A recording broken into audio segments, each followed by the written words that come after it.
Hello दोस्तों, स्वागत है मेरे इस यूट्यूब चैनल पर जिसका नाम है आंसू कहानी क्लब। और जैसा कि आप जानते हैं, आपके लिए इस चैनल पर एक से बढ़कर एक और नई नई कहानियां हम लाते ही रहते हैं। और दोस्तों, आज की कहानी की ओर बढ़ने से पहले जो चैनल पर नए हैं वो चैनल को सब्सक्राइब कर लें, बेल आइकन दबाकर ऑल की नोटिफिकेशन को ऑन कर लें। तो दोस्तों, आइए बढ़ते हैं आज की कहानी की ओर। और दोस्तों, आज की कहानी है चतुरी और डाकू। एक गांव था। उस गांव में एक आदमी रहता था। वो बड़ा ही चालाक और चतुर था, इसलिए सब उसे चतुरी कहा करते थे। उसके घर में वो और उसकी पत्नी रहती थी। उन दोनों की गुजर बसर जैसे तैसे होती थी। इससे वे लोग बहुत परेशान रहते थे। एक दिन चतुरी ने सोचा कि गांव में रहकर तो उनकी हालत सुधरने से रही, तो क्यों न वो कुछ दिनों के लिए शहर चला जाए और वहां से थोड़ी कमाई कर लाए। पत्नी से सलाह ली तो उसने भी जाने की अनुमति दे दी और वो शहर चला गया।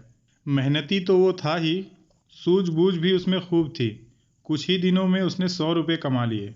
इसके बाद वो गांव के लिए रवाना हो गया।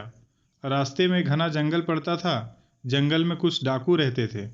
चतुरी ने मन ही मन कहा कि वो रुपए ले जाएगा तो डाकू उससे छीन लेंगे। उसने उपाय खोजा, एक घोड़ी खरीदी और कुछ रुपए उसकी पूंछ में बांधकर चल दिया। देखते देखते डाकुओं ने उसे घेर लिया और बोले, बड़ी कमाई करके लाया है चतुरिया, ला निकाल रुपए।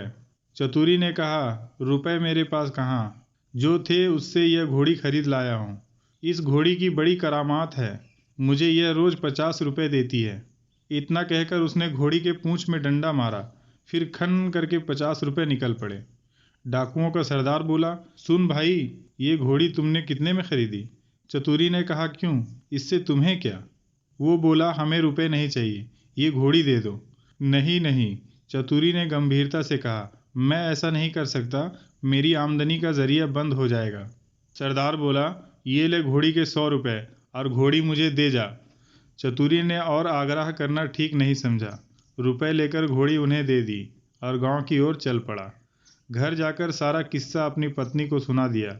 उसने कहा, हो ना हो 2-4 दिन में डाकू आए बिना नहीं रहेंगे, तो हमें तैयार रहना चाहिए। अगले दिन चतुरी खरगोश के 2 बच्चे ले आया। एक उसने पत्नी को दिया और बोला, मैं रात को बाहर की कोठरी में बैठ जाया करूँगा। जैसे ही डाकू आए, इस खरगोश के बच्चे को यह कहकर छोड़ देना कि जा चतुरी को बुला ला, आगे मैं संभाल लूँगा। और उधर डाकुओं का सरदार घोड़ी को लेकर अपने घर गया और रात को आंगन में खड़ा करके पूंछ में डंडा मारा और बोला, ला रुपए। रुपए कहाँ से आते? फिर उसने कस कस कर पूंछ पर कई और डंडे मारे, फिर भी रुपए नहीं आए। फिर घोड़ी के कमर में डंडे मारे, घोड़ी ने गोबर कर दी पर रुपए नहीं दिए। सरदार समझ गया कि चतुरी ने चालाकी की है, पर उसने अपने साथियों से कुछ भी नहीं कहा। फिर घोड़ी दूसरे साथी के यहाँ गई और इसी तरह तीसरे के यहाँ, फिर चौथे के यहाँ गई और उसकी खूब मरम्मत हुई, पर बेचारी घोड़ी रुपए कहाँ से देती। चतुरी ने उन्हें मूर्ख जो बनाया था, वो सब इस बात को अपने साथी से कहे तो कैसे, उसकी हंसाई जो हो जाएगी। आखिर 5वें डाकू के यहाँ जाकर घोड़ी ने दम तोड़ दिया, तब जाकर भेद खुला। फिर सारे डाकू मिलकर एक रात चतुरी के घर पहुँच गए। दरवाज़ा खटखटाया। चतुरी की घरवाली ने दरवाज़ा खोल दिया।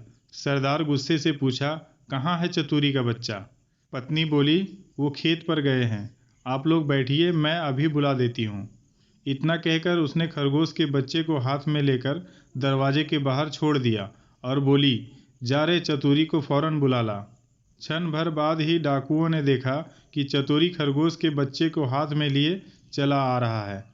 आते ही बोला, आप लोगों ने मुझे बुलाया है? इसके पहुंचते ही मैं चला आया। डाकू गुस्से में भर कर आए थे, पर खरगोश को देखते ही उनका गुस्सा शांत हो गया।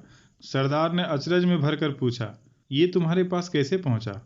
चतुरी बोला, यही तो इसकी तारीफ है, मैं 7वें आसमान पर रहूं तो वहां से भी बुलाकर ला सकता है। सरदार ने कहा, चतुरी, ये खरगोश हमें दे दे, हम लोग इधर उधर घूमते रहते हैं और हमारी घरवाली परेशान रहती है, वो इसे भेजकर हमें बुला लिया करेगी।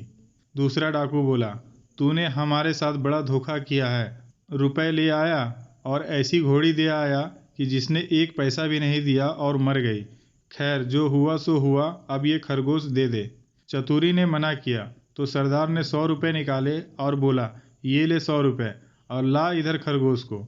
चतुरी ने रुपए ले लिए और खरगोश दे दिया। डाकू चले गए और चतुरी ने आगे के लिए फिर से एक चाल सोच ली। उधर डाकुओं के सरदार ने खरगोश को घर ले जाकर अपनी पत्नी को दिया और उससे कह दिया कि जब खाना तैयार हो जाए तो उसे भेज देना, और वह बाहर चला गया। दोस्तों के बीच बैठा रहा। राह देखते देखते आधी रात हो गई पर खरगोश नहीं आया, तो वह झल्ला कर घर पहुंचा और पत्नी पर उबल पड़ा।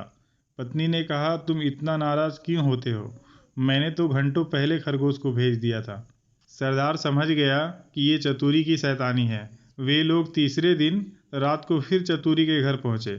उन्हें देखते ही चतुरी ने अपनी पत्नी से कहा, इनके रुपए लाकर दे दे। पत्नी बोले, मैं नहीं देती। चतुरी गरजा, क्या कहा, नहीं देती?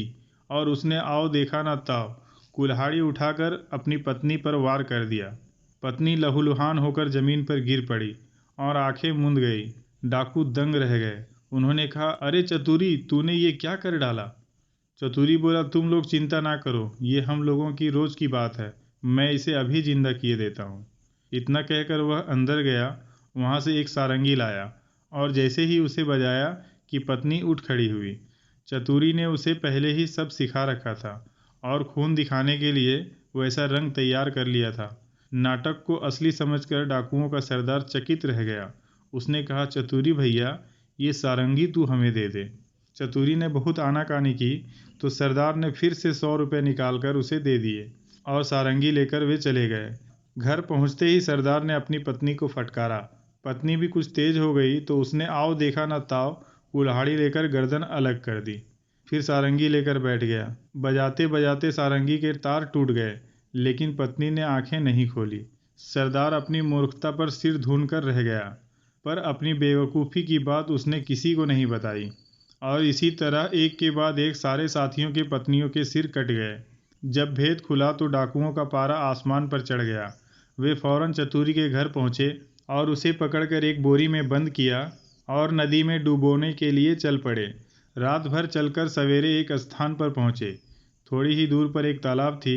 उन्होंने बोरी को उसी स्थान पर रख दिया और सवेरे का समय था तो वो सब निपटने चले गए। उनके जाते ही चतुरी चिल्लाया, मुझे नहीं करनी, मुझे नहीं करनी। संयोग से उसी समय एक ग्वाला अपनी गाय भैंस लेकर आया। उसने आवाज़ सुनी तो बोरी के पास गया और बोला, क्या बात है? चतुरी ने कहा, क्या बताऊं, राजा के लोग मेरे पीछे पड़े हैं कि राजकुमारी से विवाह कर लो, लेकिन मैं कैसे करूं? लड़की तो कानी है। ये लोग मुझे ज़बरदस्ती पकड़कर ब्याह कराने ले जा रहे हैं। ग्वाला कुछ सोचा, फिर बोला, भैया आपको ब्याह नहीं करनी तो मत करो, मैं इसके लिए तैयार हूँ। इतना कहकर ग्वाले ने झट बोरी को खोलकर चतुरी को बाहर निकाल दिया और खुद बोरी में बंद हो गया और चतुरी उसकी गाय भैंस लेकर वहाँ से 9-2-11 हो गया। थोड़ी देर में डाकू आए और बोरी ले जाकर उन्होंने नदी में पटक दी। उन्हें संतोष हो गया कि चतुरी से उनका पीछा छूट गया, लेकिन लौटे तो रास्ते में देखते क्या हैं कि चतुरी सामने है। उन्हें अपनी आंखों पर विश्वास नहीं हुआ। पास आकर चतुरी से पूछा, क्या रे, तुम यहाँ कैसे? वो बोला, आप लोगों ने मुझे नदी में थोड़ा कम पानी में डाला, इसलिए गाय भैंस ही मेरे हाथ लगी। अगर गहरे पानी में डाला होता तो हीरे जवाहरात मिलते। क्या हीरे जवाहरात? हीरे जवाहरात का नाम सुनकर सरदार के मुंह में पानी भर आया और बोला, भैया चतुरी, तू हमें ले चल और हीरे जवाहरात दिला दे। चतुरी तो यही चाहता था। वो उन्हें लेकर नदी पर गया और बोला, देखो, जितनी देर पानी में रहोगे उतना ही लाभ होगा। तुम सब एक एक भारी भारी पत्थर गले में बांध लो। लोभी क्या नहीं कर सकता। उन्होंने अपने गले में पत्थर बांध लिए और एक कतार में खड़े हो गए।